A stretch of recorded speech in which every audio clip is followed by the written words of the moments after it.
Ito yung mga adjectives yan, repeatable. So, kayang paulit-ulitin, no?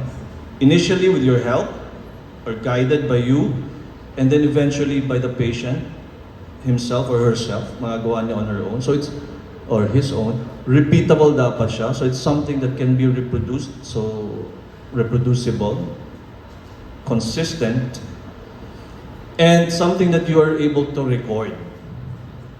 Okay? So yan yung mga important characteristics of what CR should be. And then there will be many different determination and recording techniques that can be used. Na-discuss ni Dr. Ramos itong mga recording techniques. Okay, good. So when you look at the definition now, is it a little clearer? Because I broke it down into 5 parts. So huwag kayong ma-overwhelm when you see this. Okay? So memorize it, please. Oops, ano ba to?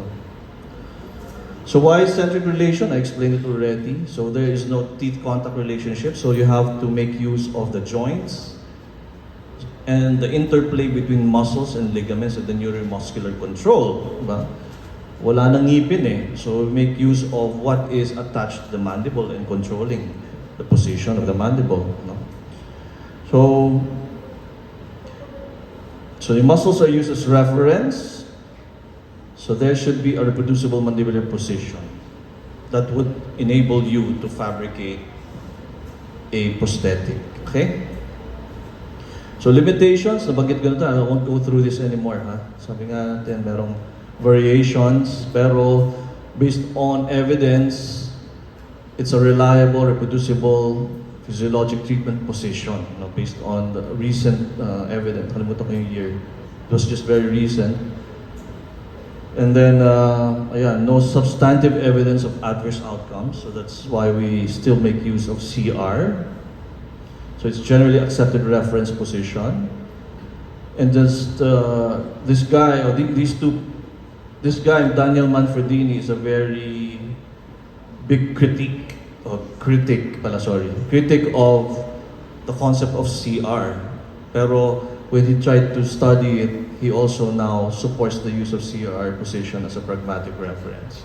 Okay? So there's no doubt about it, CR is a reliable reference for the relationship. Now, later on when you graduate, the concepts that we teach you in CD will apply to this.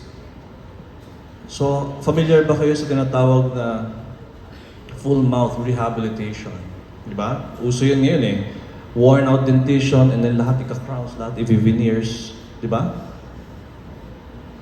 So, these are the ways to establish the new position or relationships between the mandible and the maxilla using the joint. So that's centric relation. And you'll learn these techniques with the presence of teeth. Pero tayo, ang challenge natin, walang ngipin.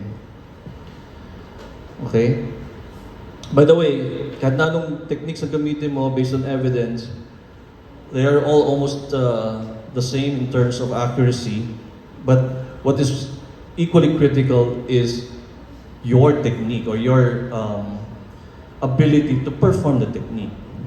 So dito ba nilagay nga ng experience and familiarity. So later on in your practice, you'll be able to develop this. Pag palagi nyo ginagawa, it will become more and more accurate. No? Okay, so ito ang problem. No? So let's say, nawalang ngipin, you make use of the maxilla, the relation of the maxilla to the mandibular arch, making use of the condyle as our reference. No? Ito yung sinasabi natin na clinical definition na binigay sa ni Dr. Ramos. Right? Okay. Okay, so centric relation essentially is a 3-dimensional relationship. Okay? So meron na kayo, anong meron kayo dito ngayon?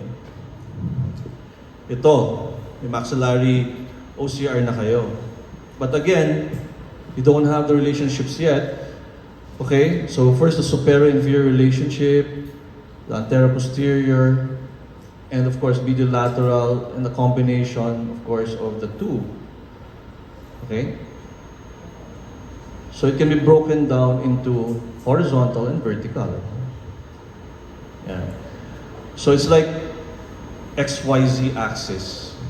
Diba? Okay, so when you look at the breakdown or the workflow, we start with the vertical dimension going down until we get the entire centric relation record. So bilisan ko lang ito ha. So the VD, okay, and the definition of VD, GPT-9. Okay, so it's a range, not an exact measurement. Okay, take note of that. These are the different techniques in how to determine the VD. It was discussed by Dr. Ramos. You have the pre-extraction methods, you have the post-extraction methods, okay? And this is what we're going to make use of in our exercise. The use of the physiologic resting position and the interocclusal distance, okay? So here, VD, with dentate patients, all you need to do is ask the patient to bite down at what we call as maximum intercuspal position, MIP. So is centric occlusion equal or equivalent to the term MIP? No. Very good. Bakit? What's the difference between the two?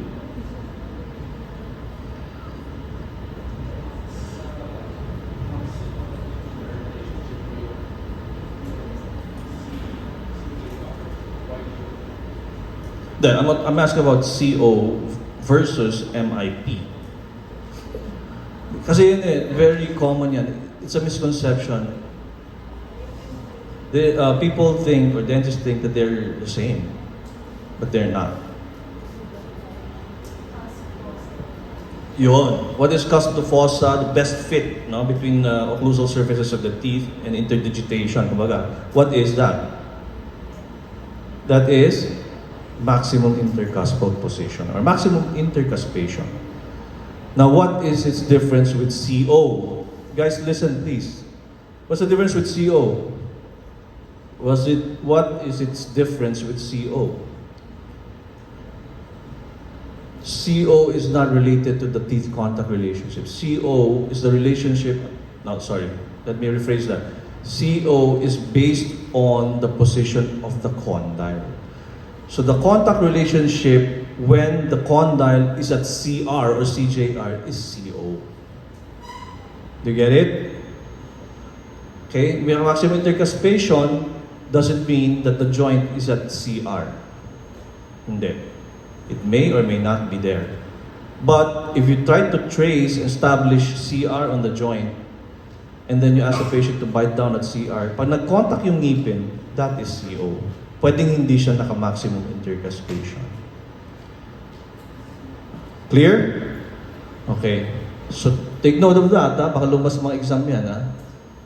Okay, so when you remove the teeth, when you lose the teeth, actually, this won't exist kasi paano mo malalaman na ganyan kalaki yung distance nila kung wala yung ngipin? There's no vertical stop, or there are no vertical stops. So, that's a question mark, no? So, what you do is, you try to find the position starting with a physiologic resting position, yeah, or what we call as postural resting position that it may be described as a position with the muscles at postural contraction. Ayan, postural contraction. So it's a minimal tonic muscle activity necessary to position the patient's jaw into a resting state, a postural resting state. Okay? So once you lose the teeth,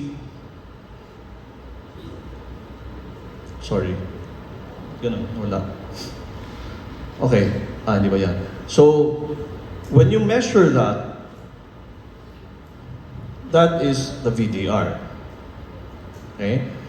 So, kapag nasa postural resting position, and you measure it, it's not the VDO, it's the VDR. So that will be your starting point. Kaya ang tanong natin, does the VDR exist whether you have